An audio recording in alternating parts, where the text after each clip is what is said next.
Niektorým úradníkom rezort školstva štedro platí. Tvrdí to Slovenská komora učiteľov.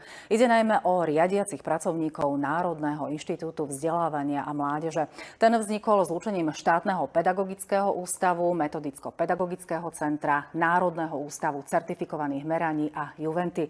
Len na odmenách v minulom školskom roku vyplatili riadiacim pracovníkom 370 000 eur. Podľa zistení Slovenskej komory učiteľov je priemerný plat 35 vedúcich zamestnancov Národného inštitútu vzdelávania, vrátane odmien, mesačne približne 5 000 eur. Niektorým zamestnancom vyplácali aj 8 000 eur.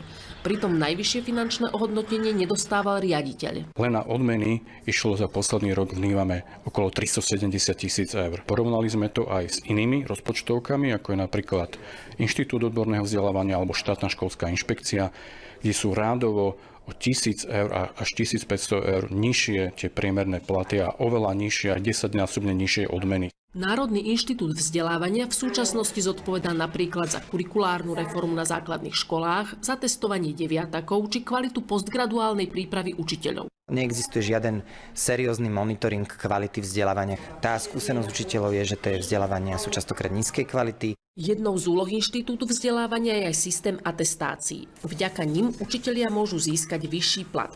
Počet atestácií však od roku 2019 klesol z 1300 ročne na 90. Systém atestácií, za ktorý NIVA má zodpovedať, nie je nachystaný, pripravený, funkčný a napriek tomu sa ale vyplácajú takéto vysoké peniaze. Odborový zväz pracovníkov školstva považuje vyplácanie odmien za zákonné. Podľa neho systém nemožno porovnávať s finančným ohodnotením na školách. Je tam trošku iné, pretože tam je financovanie, alebo školy dostávajú finančné prostriedky na žiaka. Žiaľ, riaditelia škôl regionálneho školstva nedisponujú takýmto balíkom finančných prostriedkov. Napriek záujmu z oboch strán sa nový minister zatiaľ so zástupcami Slovenskej komory učiteľov nestretol. Nemám tú informáciu, o ktorej mi hovoríte, a myslím si, že má pán prezident komory, možno asi o tom bude informovať.